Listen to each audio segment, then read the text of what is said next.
welcome back to week 4 of our toddler online program. Last week we had that real focus on our back float, so just making sure that we were keeping our ears back gently in the water. We weren't forcing our children back. We were using a really gentle action to make sure we didn't startle them, and we're beginning to give them that little bit of freedom so that we're swaying them from side to side. They're feeling the motion of the water lift them up and beginning to get those really relaxed back floats. Ah, good boy. Are you floating? Wow. Is that nice? No. Say floating.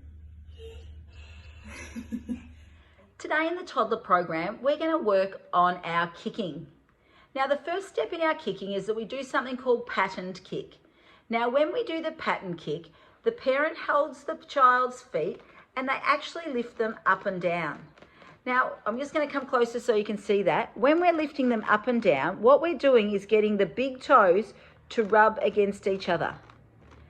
And we say the words kick, kick, kick, kick, kick as we're doing it. This gives the child the verbal cue of kicking, so they're starting to associate the action with kicking, and the kinesthetic cue of their big toes touching, which sends the neural message and starts to program the neural pathways down to the feet that then associates the kicking with the action.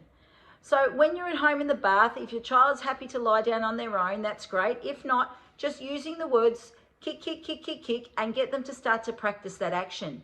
You can even do this with them while they're sitting up in the high chair, and you can practice that action with those pattern kicking and the toes touching. If they're happy to sit up on their own, you can do that with them sitting up on their own. You can also do it with them lying down on the change mat or in their cot, and just start to practice that kick, kick, kick, kick, kick, and those toes rubbing together. That's a really important part, getting the toes rubbing together. After we do the patterned kick, we then let them have a go at kicking on their own. So we just say, Billy, are you ready? Time for kicking. And we do a countdown. We do 10, 9, 8, 7, 6, 5, 4, 3, 2, 1, and then we let Billy stop. And that way, she's starting to get the patterning on her own as well. So the first step is that you pattern the kick for them, and then you give them a go at kicking on their own. And you'll find that they'll start to actually pick that up themselves as those neural pathways become connected with the words of kicking. Go! Kick, kick, kick, kick, kick, kick, kick, kick, kick, kick, kick, kick, kick. Up to 3. 1, 2, 3. Good boy. Well done. Good boy. Ready? We're going to touch your toes. Ready? Yay, you're kicking. Stop. We're going to count. Ready?